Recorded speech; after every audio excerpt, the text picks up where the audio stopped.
रोलमध्ये आलेलो आहो आणि आज येताना आम्ही सोलापूरमध्ये थांबलो होतो। सोलापूरच्या काही गावाचा जे संपर्क तुटलेला होता, जे लोक रिलीफ कॅम्पमध्ये होते, तिथे मी काही वेळ थांबलो। आमचे जे तिकडचे पदाधिकारी आहे ते काही वाटण्याचा कार्यक्रम करत होते।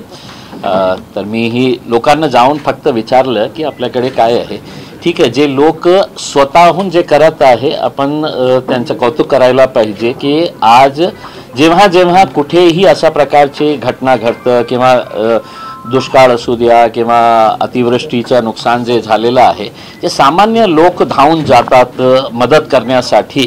ते आम्हाला तिथेही बघण्यात आलेलं आहे। ठीक आहे, माझ्या पक्षाचा असू द्या, कोणत्याही सामान्य माणूस असू द्या, जे काहीतरी आणत होते, ती अपेक्षा सरकारकडून असते। आणि जेव्हा सरकार आज काय झालेलं आहे की सर्व जिल्ह्यामध्ये नेत्यांचं जे आहे ते फक्त आपला दौराचा कार्यक्रम येत आहे। जेव्हा एका मोठा नेता दौऱ्यासाठी येतो तर तिथे कलेक्टर, तहसीलदार आणि सगळे मंडळी जे आहे ते त्यांच्या मागे राहायला पाहिजे प्रोटोकॉल प्रमाणे, आणि त्यांना ते तामझामही पाहिजे असतं। आता मला देवेंद्र फडणवीस साहेबांना एक प्रश्न विचारायचा आहे की आपण टेक्नॉलॉजीच्या बाबतीत खूप मोठे गप्पे मारतात की आपण देशामध्ये किती आपली चांगली टेक्नॉलॉजी झालेली आहे, IT मध्ये आपण किती पुढे आलेले आहे। मला असं वाटत नाही आहे की तुमचे नेते दौरे करण्यानंतर ते काही तुम्हाला रिपोर्ट देणार आहे। तुम्ही तुमच्या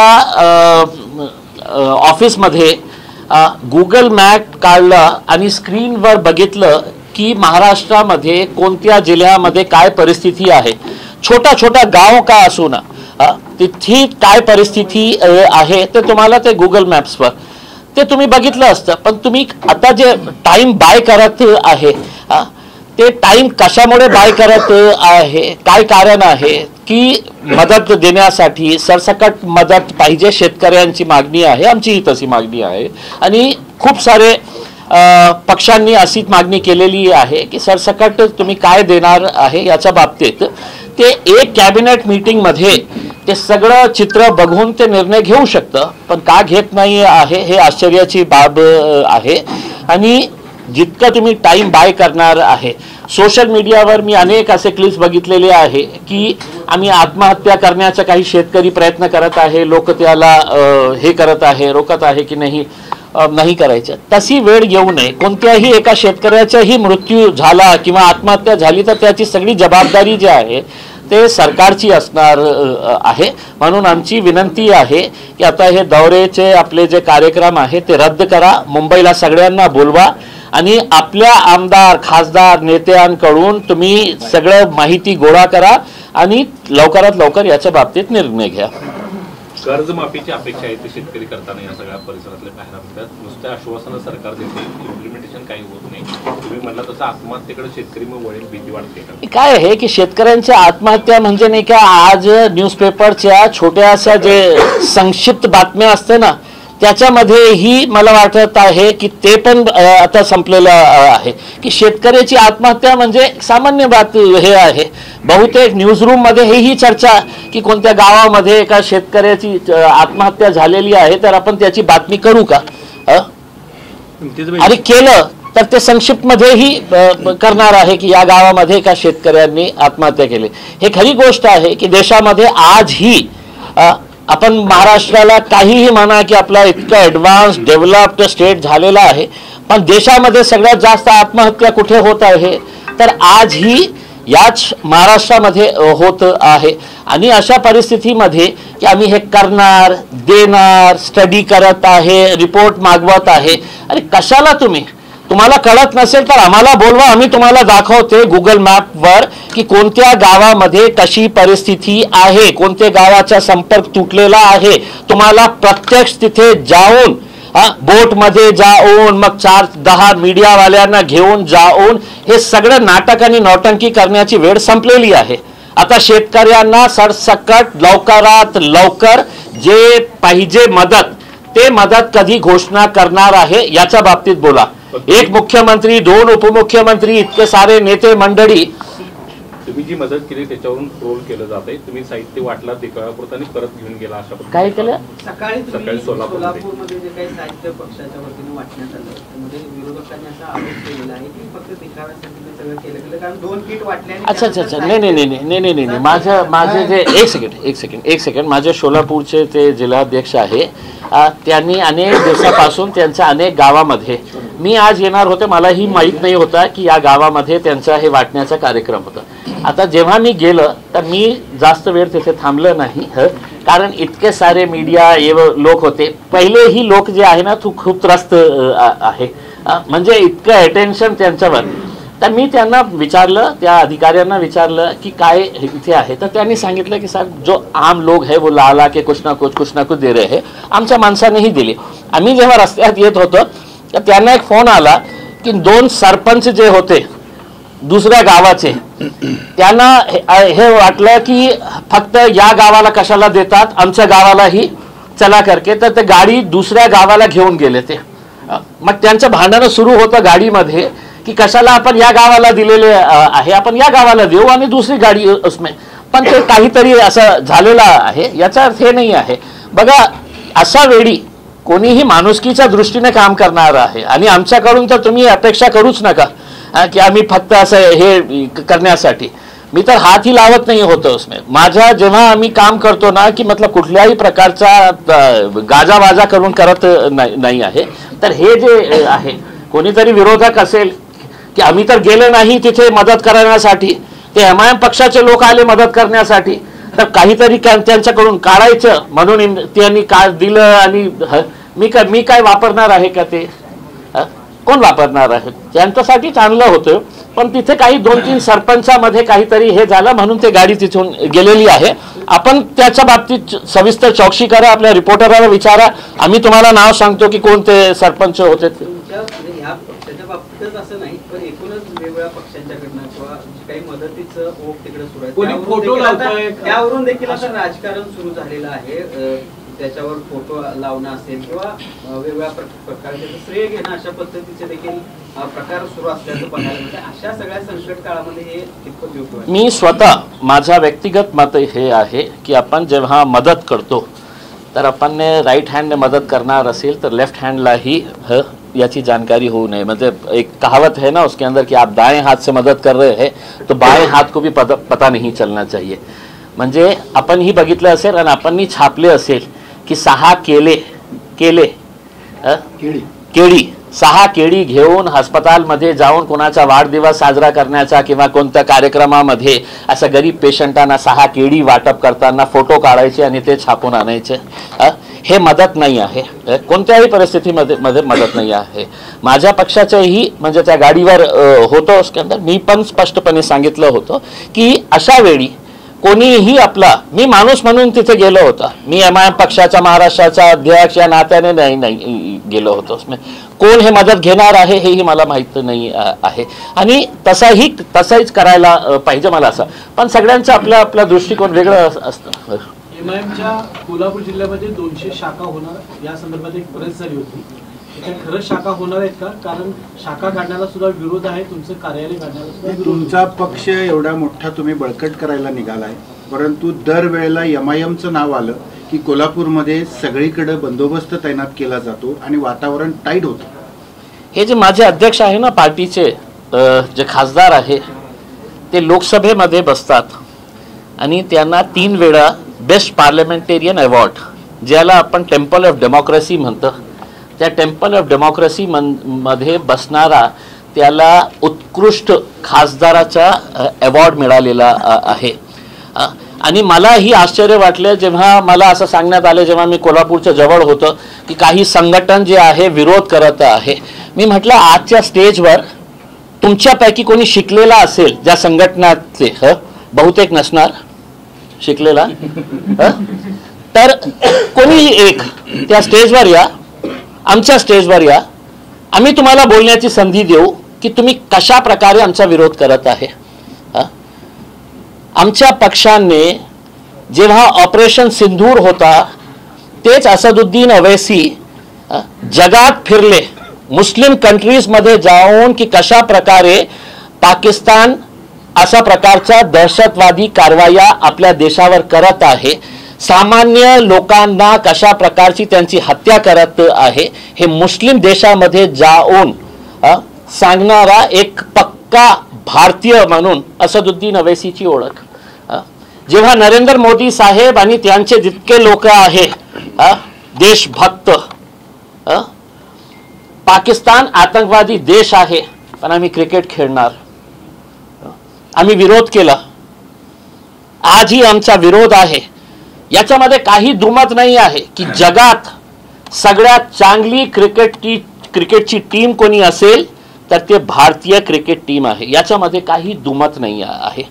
पण एक एशिया कप तुम्ही आणलं, त्याचा विरोध आम्ही केलं होतं आणि त्याचं कारण एक होतं की आम्ही ते क्रिकेट टुर्नामेंट नाही खेळलं असतं तर आम्ही जगाला हे दाखवलं असतं की आम्ही टेररिझमच्या कसल्याही प्रकारचे कॉम्प्रोमाइज करणार नाही आहे.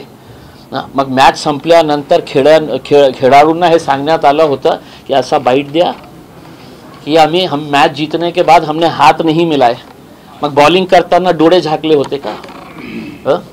कॅच पकडताना हे नॉनसेन्स जे हे होतं ना, सगळ्यांना आनंद झाला, जिंकलं. पण नाही खेळलं असतं तर बहुतेक एक खूप मोठा संदेश आपण जगाला दाखवले असते की आम्ही हे बॉयकॉट या कारणाने केले की हे कंट्री जे आहे ते आमच्या देशावर, सामान्य लोकांवर अशा प्रकारचे वारंवार हल्ले करत आहे फक्त पैशासाठी. कशामुळे खेळलं तुम्ही? मोदी है तो मुमकिन है, पण बीसीसीआई ला कंट्रोल करू शकत नाही तुम्ही कि नहीं बीसीसीआई को करना पड़ता है करके. We have a logical reason. हम बीसीसीआई को, हम आईसीसी को हम कन्विंस करे होते, इंटरनेशनल क्रिकेट की बॉडी को हम कन्विंस करे होते कि हम ये खेल इसलिए नहीं खेल रहे हैं कि जो खिलाड़ी हमारे सामने है वो उस देश से आते हैं जहां पर सिर्फ आतंकवाद पनप रहा है करके. पण खेळलं तुम्ही. आणि आज महाशयने सुना असा स्टेटमेंट केलेला आहे की ऑपरेशन सिंदूर असू द्या किंवा क्रिकेट असू द्या, आपण जिंकणारच. ऑपरेशन सिंदूर ची तुलना तुम्ही क्रिकेटशी करू शकत नाही नरेंद्र मोदी साहेब. हे खेळ आहे, कोणी खेळणार, जिंकणार, कोणी, पण ऑपरेशन सिंदूर कशामुळे झाला? सामान्य असा लोक काश्मीरमध्ये फिरत होते, आतंकवादी चलत चलत आले, टहलते टहलते हुए आए, धड़ाधड़ मार दिए, निकल के चले गए. काल तुम्ही त्या परिवाराचं काय हे होतं हे समजा की त्यांच्या घराच्या शेजारी जेव्हा फटाके वाजवत होते की आपण सेलिब्रेट करत आहे की आपण पाकिस्तानी, ज्या परिवारातले लोक आपले जीव दिलेले आहे त्या घटनेमध्ये, त्यांच्यावर क्या बीत रही होंगी उनके ऊपर, आप सोचिएगा. तुम्ही अनेक टीव्ही शो मध्ये डिबेटला जाता म्हणून हा प्रश्न विचारतो की केरळमध्ये, आता कोणी बोलवत नाही मला, केरळमध्ये भाजपचे एक प्रवक्ता आहेत पिंटू महादेव, याने एका टीव्ही शो मध्ये काल राहुल गांधींना छातीत गोळ्या घालेल अशा पद्धतीचे वक्तव्य केलेलं आहे. अशा टाईप मध्ये नॅशनल टेलिव्हिजनवरचं वक्तव्य तुम्ही कसं काय आहे की म्हणजे मला काही आश्चर्य वाटत नाही. म्हणजे तुम्ही एक टीव्ही स्टुडिओवर, ज्या माणसाचं नाव मी ऐकलं नाही आहे, तुम्ही सांगत आहे यांनी केलेलं आहे, जेव्हा लोकसभेमध्ये एक सत्ताधारी पक्षाचा खासदार मुसलमानांना उद्देशून जेव्हा पंतप्रधान बसलेले आहे, जेव्हा स्पीकर त्या कुर्सीवर बसलेले आहे, तेव्हा त्यांना ते ए लांडे, ए कटवे, ए मुल्ले, ए ते आतंकी, त्या लोकसभेमध्ये बोलणारा खासदाराला कोणी रोखलं नाही. ज्या विधानसभेमध्ये आपण सगळे पक्ष कोणीही असू द्या, आपण कायदे बनवायला तिथे चाललेले आहे, त्या विधानसभेमध्ये मारामारी होत असेल तर एका टीव्ही स्टुडिओमध्ये कोणीतरी असं बोलत असेल तर काय त्याचं हे, ओव्हरऑलच असं एक सिच्युएशन निर्माण झालेलं आहे की त्याच्या बाबतीत आपण काहीही करू शकत नाही आहे. काँग्रेसचे नेते सतेज पाटील ओबीसी हे दोन समाजामध्ये किंवा एकूणच समाजामध्ये ध्रुवीकरण करत आहेत, त्यांनी ते थांबवणं गरजेचं आहे अशा पद्धतीने वक्तव्य. मी माझी गाडी पाठवतो सतेज पाटील साहेबांकडे, त्यांना आवर्जून मी आमंत्रित करतो, तुम्ही आमच्या स्टेजवर या किंवा तुम्ही एक आयोजन करा, ओवैसी साहेब नाही तर इम्तियाज जलील तुमच्यासोबत बसायला तयार आहे, सगळे पत्रकार मंडळी पण बसतील. तुम्ही विरोध करत असेल ना तर तुम्ही मला सांगा या गोष्टीचा विरोध करत आहे करके, तर मलाही कळेल. मला एका चॅनलने आता हे केलं, फोन केलं, तर मी म्हटलं तुम्ही मला सांगा की कशामुळे ते विरोध करत आहे, काहीतरी कारण असायला पाहिजे ना भाई, की या वक्तव्याचा आम्ही विरोध करत आहे कशामुळे. आम्ही सकाळी हिंदुत्वादी संघटनांशी बोललो त्यावेळी त्यांचं म्हणणं होतं की तुमचे एकतर 6 वक्तव्य येतात, काय नाही असं तासभर पोलीस बाजूला करा, मग हिंदुत्वादी संघटनांना आम्ही बघतो अशा पद्धतीची दादा काय आहे की तासभर नाही आहे, ते 15 मिनिटाचं आहे. ते जे वाक्य होतं ना ते कधीचं होतं, 2012, आपण 2025 मध्ये आहे. हो त्यांनी केलं होतं.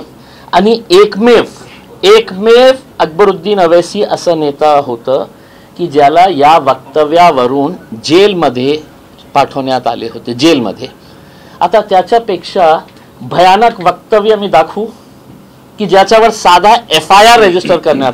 आता पोलीसवाले आले होते नोटीस द्यायला, त्यांनाही दिले आणि मलाही दिले की हे बोलायचं नाही ते बोलायचं नाही. मी म्हटलं की मग स्टेजवर दाखवू का मी कोण कोण लोक काय काय बोलतात आणि आपण गप्प बसतात त्यावेळी. सगळे नियम आमच्यासाठी. तर हे जे 2012चा संपलं ना, 2025 मध्ये आहे. आणि ते भाऊ आले का, त्यांचे मोठे बंधू आले ना, त्यांच्या बाबतीत काहीतरी बोला ना उसमें की यांनी असं बोललं होतं म्हणून आम्ही त्याचा विरोध करत आहे. त्या माणसाला शिक्षा झाली होती, कोर्टाने शिक्षा दिली होती आणि नंतर केस चालला आणि कोर्टाने त्याला निर्दोष सोडलं. आता तुम्ही तेच 100 वर्ष हेच चालणार की त्यांनी असं म्हटलं होतं. आपण ऐकलं असेल बाळासाहेब ठाकरेंचे भाषण कसे होते, प्रवीण तोगडियाचे भाषण कसे होते. हे इतके सारे जे महंत साधू लोक आज नवीन नवीन तयार झालेले आहे ते कशा प्रकारचे वक्तव्य करत आहे. हे अहमदनगरमध्ये ते कोण छोटासा ते जे आहे ते काय बोलतात, ते काय बोलतात म्हणजे एकदा कधी त्याच्या बाबतीत तुम्ही विचारणार नाही, बोलणार नाही. आम्ही जास्त महत्व देत नाही. एकीकडे हा विरोध होत असताना तुम्ही सकाळीच एक प्रतिक्रिया दिली, ज्या प्रतिक्रियेनंतर त्या ठिकाणी मोठ्या प्रमाणात तणाव देखील निर्माण होऊ शकत होता. कारण तुमच्या कोणाच्या बापाची ही कोल्हापूर नाही, ती कोण घाणेरडी लोक आहेत असं देखील त्यामध्ये वक्तव्य. आणि या सगळ्या वक्तव्यामध्ये एकीकडे अशा पद्धतीने विरोध होत असताना अशा पद्धती जसं जहाल वक्तव्याचा मुद्दा समोर येतो. काय बोलू मी. हो सन्मान्य सदस्य साहेब तुम्ही विरोध करत आहे, तुमच्यात खूप खूप धन्यवाद करते. या देश कुणाचा बापाचा नाही आहे. पुन्हा एकदा आपल्या चॅनलमध्ये सांगतो, या देशामध्ये राहणारा सगळं जाती धर्माच्या लोकांचा हा देश आहे. त्याच्यामध्ये मुस्लिम समाज ही इतकंच त्या देशावर त्यांचाही अधिकार आहे. आणि तुम्ही विरोध करत असेल तर तुम्ही मला सांगा की इम्तियाज जलीलचा किंवा असदुद्दीन अवैसीचा या कारणाने आम्ही विरोध करत आहे. अरे कोणीही चिल्लर चाललर उठतो, पोलिसांकडे जातो आणि त्यांना माहीत आहे की आपण पोलिसांकडे जाऊन असं मेमोरंडम दिल्यानंतर बाहेर एक 25 मीडियावाले उभे आहे, एक नवीन नेता तयार होतो काहीतरी घाणेरडं बोलून. निवडणुकीच्या काळामध्ये मुस्लिमांचा फक्त वोट बँक म्हणून वापर केला जातो, परंतु आजही या महाराष्ट्रात मुस्लिमांना मुस्लिम नेता नाही. म्हणून तुमच्या समोर कोण बसलेलं आहे साहेब, तुम्ही मर्यादितपणे हे काम करताय. महाराष्ट्रामध्ये मुस्लिमांना नेता नसल्यामुळे त्यांची अवस्था सैरभैर झालेली आहे. नाही आम्ही प्रयत्न करत आहे की कोल्हापूरमध्ये असू द्या, सोलापूरमध्ये असू द्या, पण महाराष्ट्रामध्ये आपलं नेतृत्व तयार करण्याची आवश्यकता आहे आणि एक सेन्सिबल लिडरशिप. असदुद्दीन अवैसी साहेबांचं एकच स्वप्न आहे की आमच्यामध्येही काही लीडर्स तयार होण्याची आवश्यकता आहे. आणि अशा प्रकारचे जे संघटनाच्या बाबतीत त्यांनी बोललेलं आहे ना उसके अंदर, तशा प्रकारचे लोक नाही, काही सेन्सिबल लिडरशिप जे आहे ना ते तयार करण्याची आवश्यकता आहे आणि त्याच अनुषंगाने आमचं काम सुरू आहे. 10 वर्ष MIM ला कोल्हापुरात बंदी, महाराष्ट्रात बंदी हेच ऐकत आलोय. कोणी केलं नाही बंदी म्हणजे यायला बंदी, एंट्रीला बंदी. नाही साहेब, तुम्ही बंदी केलं तरी येतो ना आम्ही. तुम्ही आज आलाय. कोल्हापूरची महानगरपालिकेची निवडणूक यावी मग लढणार आहे का तुम्ही? कोल्हापूर नाही साहेब, मी माझा एक स्टेटमेंट केलं होतं महाराष्ट्राचा अध्यक्ष या नात्याने की आम्ही यावेळी महाराष्ट्राचे सगळे निवडणूक आम्ही लढणार आहे. ते महानगरपालिका, नगरपालिका, नगर परिषद, जिल्हा परिषद, पंचायत समिती सगळे. कारण आम्हाला हे दाखवायचं आहे की ज्या पक्षाच्या बाबतीत असं बोलायचं की नाही एका खासदाराचा ते पक्ष आहे, हैदराबाद पुरता मर्यादित आहे. आता महाराष्ट्रामध्ये तुम्हाला या निवडणुकीमध्ये दिसेल की आमचे जिल्हा परिषदचेही सदस्य जिंकून येणार आहे आणि पंचायत समितीचेही सदस्य आमचे गावागावामध्ये आमच्या. आता काय हे साहेब की आम्ही अनटचेबल आहे सर, आम्हाला कोणीही टच करायला तयार नाही. की भाजपच्या विचारसरणी सोडून इतर सगळे आम्हाला चालतात, तुम्ही वंचितपूर्वक काम केलेलंच आहे, तर तसं काही शक्य होईल नाही. आता काय आहे की त्यांचे जे प्रमुख आहे त्यांनी स्पष्टपणे सांगितलेले आहे की आम्ही MIMशी हे युती करणार नाही आहे. ठीक आहे, त्यांचा निर्णय आहे, आम्ही त्याचा आदर करतो. पण याचा अर्थ हे होत नाही आहे की आज मी चॅलेंज करतो, MIM पक्ष एकटा लढायला तयार आहे.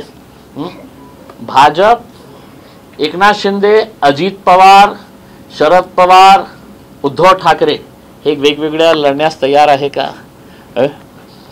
तुम्हाला याची क्रचेसची आवश्यकता कधी पडतं? जेव्हा आपण कमजोर असताना कि कोई तो भी यार एक आध पार्टनर अपने को चाहिए साथ में करके, उसमें लड़ो, आप भी लड़ो और हम भी लड़ते हैं, देखा जाएगा. घोड़ा मैदान सामने रहेगा, फिर देखा जाएगा. लेकिन हर कोई बड़ी बड़ी पार्टियां जो है, उद्धव ठाकरे राज ठाकरे को मनाने में लगे हुए हैं. राज ठाकरे के घर के ऊपर देवेंद्र फडणवीस साहब बार बार जाके है तो पहुंच जा रहे हैं कि कर मत दोस्ती, मेरे हालत खराब हो जाएगी करके. तो ये सब जो चल रहा है ना, ये खौफ का माहौल है, डर का माहौल है. गेल्या निवडणुकीत वंचितवर जशी टीका झाली की भाजपची बी टीम म्हणून वंचित काम करते, अशी गेल्या निवडणुकीत टीका झाली. आता सुद्धा आपल्यावर सुद्धा टीका होती की तुम्ही बी टीम भाजप टीम हे काम करताय, म्हणजे काय त्यात काय तथ्य आहे का? आता सर मला असं वाटतं मतांचं पोलरायझेशन अशा प्रकारचा एक ठोकताळा बांधला जातो, तशा प्रकारचा आरोप केला जातो. आणि MIM आली की भाजप काँग्रेसची परंपरागत वोट बँक जी आहे ती दिली होते आणि त्यामुळे तिकडे पराभव. यालाच धरून एक प्रश्न, जर स्थानिक स्वराज्य संस्थेच्या निवडणुका आपण सगळीकडे लढणार असेल तर त्याचा फायदा भाजपला होणार हे जवळपास निश्चित मानलं जातं, त्याबद्दल पण स्पष्ट करा. मी माझ्या पक्षाच्या बाबतीत निर्णय घेऊ, माझ्या पक्षाच्या वाढवण्यासाठी मी काम करू की माझ्यामुळे कोणाला फायदा होतं, कोणाला नुकसान होतं, घाटा होतो. सर्व पक्ष आहे रजिस्टर्ड, इलेक्शन कमीशन मध्ये MIM पक्ष रजिस्टर्ड आहे. आता नहीं हमने लड़ना ही नहीं तो हमने गोट्या खेलते रहना, हमने सिर्फ मी ओवैसी साहेब फक्त गोट्या खेळायचं काम राहिलेलं आहे, पक्ष लढायचंच नाही आम्ही.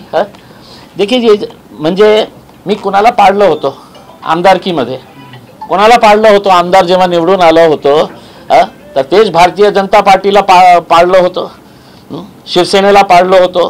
खासदार जेव्हा निवडून आलं तेच भाजप आणि शिवसेनेच्या कंबाईन कॅन्डिडेटला पाडलं होतं. आणि आताही माझा जे पराभव झालेला आहे, कोणाचा विरोध झालेला आहे, कोणाचा विरोध झालेला आहे, तेच भारतीय जनता पार्टीचा उमेदवार ज्याच्या विरोधात मी पराभव झालो, फक्त 2000 मतांनी पराभव झालो माझा.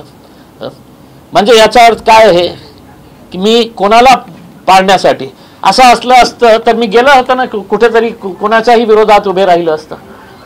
ऐसा नहीं है. देखिए मतलब ये सवाल जो है ना, अब मेरी रिक्वेस्ट है मीडिया वालों से, ये सवाल के ऊपर बंदी लगा दीजिएगा करके, क्योंकि मैं राजनीति में आने के बाद से कम 500 मरतबा इसका जवाब दे चुका हूँगा. उसमें हर प्रेस कॉन्फ्रेंस में पत्रकार का फर्ज होता है ये पूछने का कि तुम बीजेपी की बी टीम है क्या.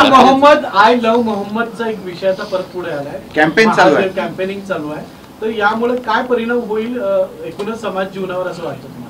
देखिए मैं याचं उत्तर मी हिंदीमध्ये देऊ इच्छितो, कारण काय आहे की हे देशभर मध्ये याचा प्रतिसाद आपल्याला बघायला मिळत आहे. जी घटना कानपूरमध्ये घडली होती ते निंदनीय आहे. आपण प्रेमाच्या बाबतीत बोलत होते आणि मी कोणाशी प्रेम करणार आहे हे माझ्यावर आहे. आणि प्रॉफेट मोहम्मद जे आहे ते जगासाठी त्यांनी संदेश दिलेला आहे, माणुसकीचा संदेश दिलेला आहे त्यांनी.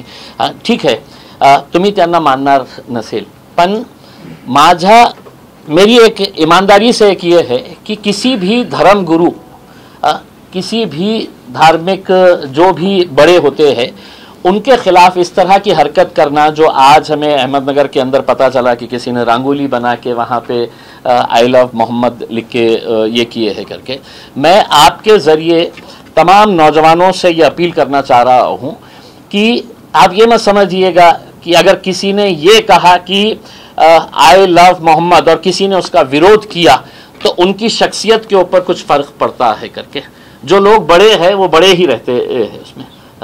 आप जिसको मानते हैं, आप अगर भगवान राम को अगर मानते हैं तो आपको मानने का पूरा अधिकार है। आई लव भगवान राम आपको लिखने का अधिकार है इस देश के अंदर। और कोई ने किसी ने भी निकालना नहीं चाहिए। मैं अगर कोई गाली अगर लिख रहा हूं किसी के बारे में तो आप उसका विरोध करिए, लेकिन अगर मैं ये कह रहा हूं कि आई लव मोहम्मद तो इसके अंदर क्या गुनाह था कि जिसकी वजह से आज उसको इस तरीके का बहू बना दिया गया है कि मानो कोई वो एक आतंकी एक शब्द का इस्तेमाल किया जा रहा है करके उसमें। मतलब he is everything for the Muslim community. Muslim समाजासाठी प्रेक्षक मोहम्मदपेक्षा कोणीही मोठं नाही आहे। ते सर्व आहे आमच्यासाठी। आणि तुम्ही असं सांगत असेल की तुम्हाला हे बोलण्याचा अधिकार नाही आहे, तुम्हाला लिहिण्याचा अधिकार नाही आहे, तर हे कुठे चाललेलं आहे? आणि हे प्रवृत्तीचे कोण लोक आहे जे अशा प्रकारचे कृत्य करत आहे समाजामध्ये तेढ निर्माण करण्याचा? म्हणून मी लोकांना हे खासकर से मैं नौजवानों से अपील करना चाहूँगा कि आपको अगर ये बताना है कि आई लव मोहम्मद, तो मोहम्मद ने आपको, प्रॉफेट मोहम्मद ने आपको जो जो बातें बताई है कि एक इंसान के तौर के ऊपर कैसा जीना है करके, तो आप अपने अमाल के जरिए उसको बताइएगा। ये मत बोलिएगा कि साहब मैं तो मोहम्मद साहब के बताए हुए रास्तों पे चल नहीं रहा हूं, लेकिन मैं उनको आई लव मोहम्मद लिख के है तो अपना फर्ज निभा रहा हूं करके। तो ये मत करिएगा उसमें। उन्होंने जो रास्ते पे बताए हैं, जो देखिए जो भोंकने वाले हैं वो भोंकते रहेंगे, जो फजूल के कामा करने का है, और ये वही लोग हैं साहब, ये वही लोग हैं जो इस तरह की जो हरकतें कर रहे हैं, उनके पास नौकरियां नहीं है। तो मोदी जी ने बहुत अच्छा एक काम किया हुआ है। हिंदुत्व का इतना डोज पिला दिया गया है नौजवान लड़कों को कि हर चीज के अंदर उनको ऐसा लगता है कि कुछ ना कुछ तो भी अपने को इसमें से निकालने का है करके, और सड़क के ऊपर आ जाए, रास्ते के ऊपर।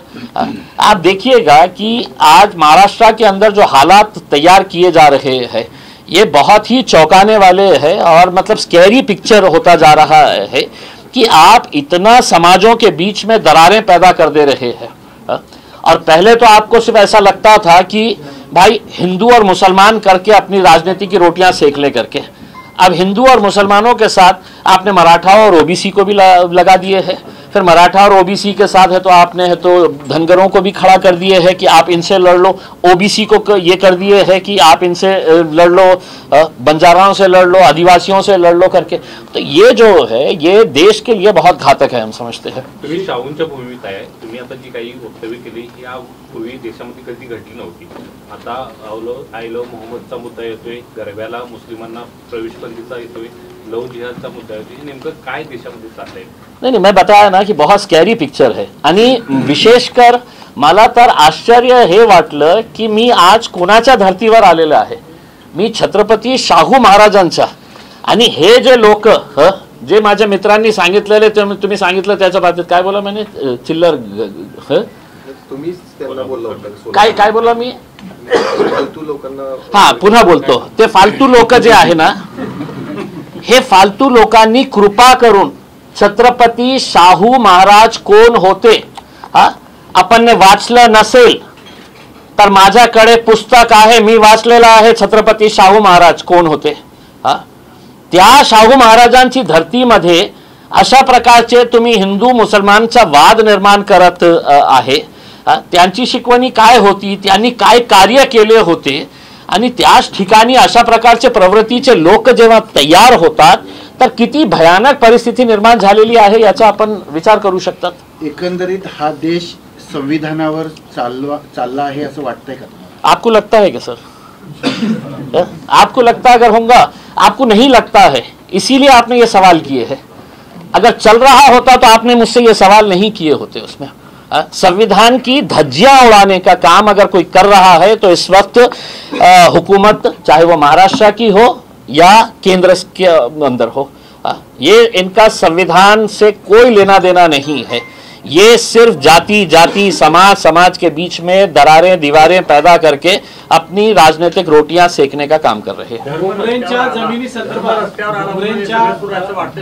एक सेकंड, इंटरेस्टिंग क्वेश्चन विचारतो ते जमिनीच्या बाबतीत धर्म प्रत्येकाचा धर्म रस्त्यावर दिसतोय आज, त्याच्यामुळे होते कारण बाबा कोणी आणलं साहेब? सांगितलं होतं की धर्म आपल्या दरवाजाच्या आतमध्ये ठेवा, त्याचं कोणीच पालन करत नाहीये साहेब. एक खूप अंग्रेजीमध्ये खूप चांगली म्हण आहे, जेव्हा लोक आपल्या राईट्स मागायला जातात ना तर त्यांना आपण देऊ शकत नाही ना, आणि जेव्हा आपण त्यांना त्यांचे राईट्स देऊ शकत नाही ना तर आपण त्यांना काय परोसतो? धर्म परोसतो, द्वेष परोसतो आपण. धर्माचा द्वेष पसरण्याचा काम आपण करत आहे. हे कुणाच्यामुळे झालेलं आहे या देशामध्ये? आपल्यालाही माहीत असेल, आपणही हे सेलिब्रेट केलं असेल की आज जेव्हा नवरात्रीमध्ये अशा प्रकारची बातम्या तयार होतो आणि ते टेलिव्हिजनच्या मेन हेडलाईनमध्ये येतं की दांडियामध्ये एका समाजाला बंदी घालण्यात आलेली आहे. आम्ही पण जायचं, आमच्या शाळेच्या कॉलेजच्या दिवशी आम्ही पण जायचं, आम्ही खेळायचं. कधीही आम्हाला वाटलं नाही होतं की म्हणजे याच्यामध्ये काही धर्माचा संबंध आहे. सगळ्या लोकांनी केलेले आहे आमच्या कॉलेजमध्ये. पण असं का झालेलं आहे की मागच्या 10-15 वर्षामध्ये अशा प्रकारचे नाही फेस्टिवल्स म्हणजे त्या फेस्टिवल म्हणजे त्यांचंच आहे, आपलं काही देणं घेणं नाही आहे.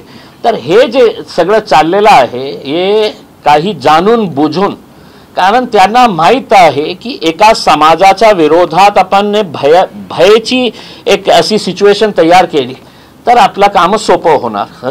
तर आज अशाच प्रकारचा उद्योग सुरू आहे की एका समाजाच्या विरोधात इतकं लोकांमध्ये हे विष पसरण्यात आलेला आहे की युवा पिढी ही त्याचा बळी पडत आहे. आणि दुर्दैवाने जे शिक्षित लोक आहे, जे कधीही त्यांना जाती धर्माचं काही देणं घेणं नाही होतं, ते शिक्षित लोकही त्याच्यामध्ये अडकलेले आज आपल्याला दिसत आहे. एका बाजूला दांडियाला एका समाजाला विरोध केला जातो, पण भिडे गुरुजी म्हणतात की दांडिया लोक खेळताय. अरे ते भिडेच्या बाबतीत मी मला विचारू नका बाबा. ते म्हणजे मी पत्रकार परिषदेमध्ये गेलो, काही काहीतरी विचित्र असा प्रश्न येतो ते भिडे बाबांच्या बाबतीत. काही भुमरेचा विचारा ओबीसी देखील त्यामध्ये विष पसरवण्यामध्ये, जसं की आम्हाला 15 मिनिटं द्या वगैरे, ती सुरुवात झाली. दादा मी काय म्हणतो आपण ठरवलेलंच आहे की आपण 100 वर्षानंतरही मला हेच प्रश्न विचार म्हटलं की 15 वर्ष झालं ना आणि त्यांना शिक्षाही मिळाली ना. मी आज काहीतरी असं वक्तव्य केलं तर मला शिक्षा होणार हे मला माहित आहे. पण असे अनेक लोक आहे. तुम्ही ते नितेश राणेच्या कधी ऐकलं का नाही? किंवा तुम्हाला पाठवू मी क्लिप्स, काय ते बोलतात. म्हणजे त्यांच्यासाठी काही कायदे कानून काही नाही आहे. एक विषय असा आहे की त्याच्या ड्रायव्हरची जी संपत्ती संदर्भात आपण म्हणजे प्रश्न उपस्थित केलेले, पुन्हा शिरसाटांच्या संदर्भातले आपण काही प्रश्न उपस्थित केलेले, त्याचं पुढे काय झालं? काही नाही झालं, काही होणारही नाही, काही होणार नाही. इतके पुरावे की आज शिरसाट आणि भुमरे हर्सुल जेलमध्ये बसायला पाहिजे होते प्रामाणिकपणे. नाही पण काय इतके एव्हिडन्स स्ट्रॉंग आहे की एका 500 रुपयाच्या बॉन्ड पेपरवर एक खासदार आणि त्याचा आमदार पुत्र जे आहे ना, 500 कोटी रुपयाची जागा जी आहे ना, एका साध्या बॉन्ड पेपरवर तुम्ही ते डॉक्युमेंट्स बघितले ना तर तुम्हाला आश्चर्य वाटेल की म्हणजे इतका अंदाजून कारभार कसा होऊ शकतं. शिरसाट साहेबांच्या बाबतीत मी काय माझ्याकडे आहे. मी स्वतः CBI कडे गेलो होतो आणि CBIचे ऑफिसरनी मला ते सगळं बघून विचारलं होतं कि सर ये ऐसा कैसा पॉसिबल है करके. मैं बोला सर पॉसिबल होता है सर, सगळं पॉसिबल आहे करके. आणि मी त्यांना समजावून सांगितलं सर याची 2 कारणं होऊ शकतं की एक आदमी बेवकूफ रहा ना तो ऐसी हरकतें करवालता है, और दूसरा मी काहीही करू माझा कोणीही काही वाकडा करू शकत नाही. तर मी बोला सर वो सेकंड वाली कैटेगरी इसके ऊपर फिट होती है करके की माझा मुख्यमंत्री माझ्या खिशात, उपमुख्यमंत्री त्यांना पॅकेट मी देतो, त्यांनी मला 50 दिले होते तर मी 500 परत करणार आहे त्यांना. तर अशा प्रकारचं लेनदेन जेव्हा होतं ना तर काही होणार नाही. खऱ्या अर्थाने अगर बघायचं असेल ना तर हायकोर्टाने त्याच्या बाबतीत सुओ मोटो ऍक्शन घ्यायला पाहिजे होतं. त्यांनी मला नोटीस पाठवायला पाहिजे होतं की एका महाराष्ट्र सरकारचे इतके मोठे पदावर बसलेल्या मंत्र्यांच्या बाबतीत तुम्ही अशा प्रकारचे आरोप कोणत्या आधारावर करत आहे. म्हणजे उलट माझ्यावर केसेस काय की महाराष्ट्र सरकारच्या एका डॉक्युमेंटवर एक शब्द मी वाचलं तर 1.5 कोटी रुपये त्या महाशय मंत्री साहेबांनी खर्च केले. 1.5 कोटी रुपये मोर्चा काढायला लावले आपल्या समाजाच्या. एका नेत्याने 10 लाख रुपये घेतले, एकाने 15 की मी 200 महिलांना आणलं, 100 आणणार, हे करणार करके 1.5 कोटी. पूर्ण शहरामध्ये होर्डिंग्स लावले होते इम्तियाज जलीलचा बहिष्कार करण्यासाठी. फुल पेज ॲडव्हर्टाइजमेंट सगळ्या न्यूजपेपरमध्ये फुल पेज ॲडव्हर्टाइजमेंट आमच्या विरोधात. ते केस आता 1 तारखेला येणार आहे. मी स्वतः ते केस फाईट करणार आहे की इम्तियाज जलीलचा काय दोष. महाराष्ट्र सरकारच्या डॉक्युमेंटवर हे लिहिलेला शब्द आहे, मी वाचलं.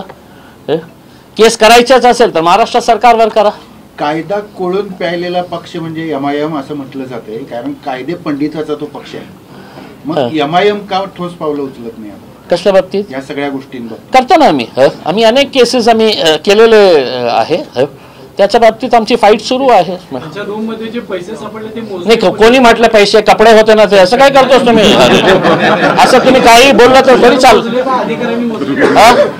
कपडे होतेच नाही ते कपडे होते साहेब.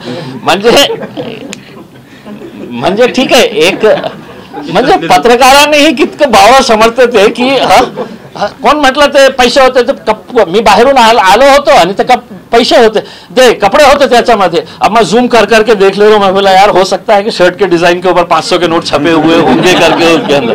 तर कोणतं सर है सर. नाही आमचे खूप मोठे चाहते आहे. 12 वर्षापासून आमचे काकासाहेब काकडे आमचे खूप मोठे काकासाहेब काकडे आमचे खूप मोठे चाहते आहे, समर्थक आहो. परवा मराठवाड्याचा विषय झालेला. स्वतः मुख्यमंत्री पंतप्रधानांना भेटले, प्रस्ताव द्या म्हणजे प्रस्ताव दिलाय का नाही अजून त्याचा पत्ता नाहीये. पण पीएम केअर फंडानं सुद्धा मदत करायची मागणी होते. त्या बाबतीत पण काढावं का पीएम केअर फंड पुढे आला पाहिजे का काढला जातो. तो कोरोनासाठी एक स्पेशल गोळा केला होता आणि त्यासाठीच केला खर्च करण्याची गरज आहे असं त्यांनी एक आठ सांगितलं आणि म्हणून तो करू शकत नाही असं त्यांचं म्हणणं. नाही पण काय आहे की त्याच्या बाबतीत डिटेल्स ही तुम्ही मागू शकत नाही. पीएम केअर फंड मध्ये किती फंड आलेला आहे, कोणी दिलेला आहे, कशा दिलेला आहे याची जानकारी तुम्हाला मिळणार नाही आहे, कारण ते नॅशनल सिक्युरिटीचा मुद्दा आहे. तर अशा प्रकारचे जे सीएम केअर फंड संदर्भात काल मुख्यमंत्र्यांनी एक स्टेटमेंट केले की तो कोविड काळामध्ये ठेवलेला आहे, त्यामुळे त्यात बदल करता येत नाही आणि तो कसा करायचा जर कुणाला माहिती असेल तर मला सांगा असं म्हणतात. कारण ते उद्धव ठाकरेंच्या कालावधीत झालं होतं. नाही आपण तर सगळे बावळट लोक आहे साहेब. आपण काय त्यांना इतके हुशार माणूस आहे ते तसेच पडून कोरोना काळातली ती गोळा केलेली बहुतेक ते वाट बघत असेल की पुन्हा कोरोना येणार कधीतरी तर आपण त्यावेळी आपण खर्च करू काय. म्हणजे अशा प्रकारचं जेव्हा उत्तर देतं ना एका बघा मुख्यमंत्री हुशार आहे याच्यामध्ये काही दुमत नाही आहे, आम्ही रिस्पेक्ट करतो त्यांचं. पण अशा प्रकारे जेव्हा आपले शेतकरी जे आहे ते खूप त्रस्त झालेले आहे, काहीतरी त्यांना एक निर्णय घेण्याची आवश्यकता आहे. तुम्ही निर्णय घेत नाही आहे. आणि जेव्हा आज मी बघतो की एक मोठा इंडस्ट्रियलिस्ट 2 शहर खरीदणार आहे, 2 शहर खरीदणार आहे अशा प्रकारचं ते त्याच्यामध्ये किती तथ्य आहे मला माहीत नाही आहे. पण किती 1000 एकर्स ते जागा एक उद्योगपती त्यांचे जवळचे जे आहे ते खरीदणार आहे महाराष्ट्रामध्ये. तर दुसऱ्या साईडला शेतकऱ्यांचा काय हाल आहे. बाकी के मुद्दे शाम के जलसे. राहुल गांधींनी निवडणूक आयोग प्रश्न पूरा 200% बराबर है सर. उससे पहले सर मैं आपको बता रहा हूं, उससे पहले ही हमारे बैरिस्टर असदुद्दीन अवैसी साहब ने इलेक्शन कमीशन के पास जाकर है तो पूरा उन्होंने ये बताए थे कि किस तरीके से ये घोटाले हो रहे हैं करके. उसमें राहुल गांधी साहब ने उठाए हैं, हम उसका पूरी तरीके से समर्थन करते हैं. और मैं इस वजह से इस बात को बहुत संजीदगी से ये कहता हूं और पूरी जिम्मेदारी के साथ कहता हूं कि मैं भी उसका शिकार हुआ हूं. वोट चोरी आज के दिन अगर इलेक्शन कमीशन को इस देश के अंदर लोकशाही को जिंदा रखना है तो कहीं ना कहीं आपको इलेक्टोरल रिफॉर्म्स लाने की जरूरत रहेगी. दुनिया का सबसे बोगस, सबसे फालतू अगर कोई सिस्टम है तो वो हमारा इलेक्टोरल सिस्टम है कि इंक मिलेंगी नहीं आपको, हमारे पास ही इंक रहती है। भाजप के पूरे नेताओं के पास वो इंक लगी हुई है। रेड हँडेड आम्ही पकडलं, रेड हँडेड इलेक्शनच्या दिवशी कशा प्रकारे आधार कार्ड हे सगळं घेऊन ते इंक लावत होते। म्हणजे खूप सारं रिफॉर्म करण्याची आवश्यकता आहे लोकशाही आपल्याला टिकवायची असेल तर, पण ते होणार नाही आहे कारण त्यांना सत्तेमध्ये बसण्यासाठी काय काय लागतं ते सगळ्यांना कळलेलं आहे। ठीक आहे सर, थँक्यू व्हेरी मच। शेवटचा प्रश्न, 3.5 शक्तिपीठांपैकी एक महत्त्वाचं असणारं अंबाबाई मंदिर आहे, नवरात्रोत्सव चालू आहे। याच नवरात्रोत्सवामध्ये लाखो भाविक अंबाबाईच्या दर्शनाला येतात, त्यावेळेला पोलीस बंदोबस्त तिथे तैनात असणं आवश्यक असतं आणि पोलिसांवरती त्याचा अतिरिक्त भार असतो। आणि ह्याच काळामध्ये तुम्ही कार्यालयाच्या उद्घाटनाला आणि सभा घेण्यासाठीचा दिवस ठरवला, हा दिवस नंतर नवरात्रीनंतर ठरवता आला नसता का? कारण कायदा सुव्यवस्थेचा यामुळे प्रश्न कोल्हापूरमध्ये निर्माण होऊ शकतो, अशी तुम्हाला शक्यता वाटली नाही का? ह्याचा विचार कुठे केला नाही का पक्षाने? सर्वप्रथम तर जे दिवस आहे मी आपल्याला हार्दिक शुभेच्छा देतो याच्या बाबतीत। आणि जे कार्यक्रम ठरलेला होता 6 महिने अगोदर कुठली सभा कोणत्या राज्यामध्ये होणार आहे त्याचा शेड्यूल ठरलेला असतं, तर आमची अपेक्षा हेच आहे की शांतीपूर्ण तरीकेने हे होणार आहे। आणि खूप सारे शहरामध्ये खूप सारे नेत्यांची सभा होत आहे।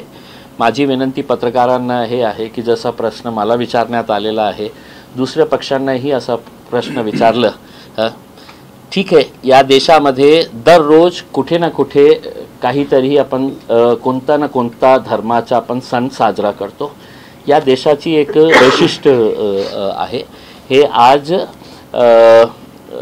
सिग्निफिकंटली आपण एका देशामध्ये हे होत आहे। मला असं वाटत नाही की त्याचा हे आहे काही याचा परिणाम होणार आहे। आणि पोलिसांना असं वाटलं असतं की आम्ही हे सांभाळू शकत नाही तर बहुतेक त्यांनी आम्हाला परवानगी दिली नसती। आम्ही आमची अनेक असं वेळ येतात की जेव्हा आम्ही पोलिसांना परमिशन मागवतात आणि पोलीस म्हणतात की हे काळ आहे, या काळामध्ये आमचा फेस्टिवल आहे, आम्ही तुम्हाला हे देऊ शकत नाही। अनेक वेळ असं झालेले आहे। बहुतेक आपण जे प्रश्न निर्माण केलेला आहे ते कोल्हापूर पोलिसांची काय कॅपॅसिटी आहे याच्यावर आपण प्रश्नचिन्ह निर्माण केलेला आहे। त्यांच्यामध्ये कॅपॅसिटी असेल तर त्यांनी दिली असेल आम्हाला परवानगी, आणि आम्ही काही प्रक्षोभक भाषणं करण्यासाठी आलेलं नाही आहे। आम्ही भाईचारगीचा संदेश घेऊन आलेलं आहे आणि आपल्याला दसऱ्याच्या हार्दिक हार्दिक शुभेच्छा द्यायला आलेला आहे। हमारे लिए तो क्या हो जाता है मैडम, हम अच्छा भी बोलते हैं ना तो उसमें से कुछ ना कुछ तो भी निकाला जाता है। चलिए, thank you so much. Thank you.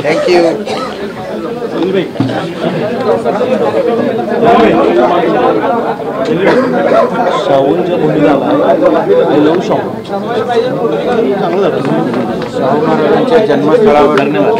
Shahu महाराजांच्या जन्मस्थळावर वगैरे जाऊन आला की मी पुलिस उन्होंने क्या नहीं करे लाठीचार्ज, आप आते वक्त देखिए कि कैसा ये जाना चाहिए। पुलिस वालों को सुनो ना, अगर पुलिस वालों को बोलते आप कि हम लोगों को शाहू जन्मस्थल पर जाना है, बहुत बढ़िया रहता है। बहुत ये कोल्हापुर को एक अलग परंपरा है। हमारा हम जो दोपहर से यहाँ पे आने वाले थे ना, हमारे बहुत सारे कार्यक्रम साथ में फिक्स करके रखे थे, लेकिन हम बोले कि क्राउड की वजह से कोई गलत चीज़ ऐसी ना हो जाए। अगर आप चाहते हैं तो बहुत बड़ा ये हो जाना तो चाहते हैं साहब, हमें बंदिश जाना चाहिए। अच्छा सुनो ना,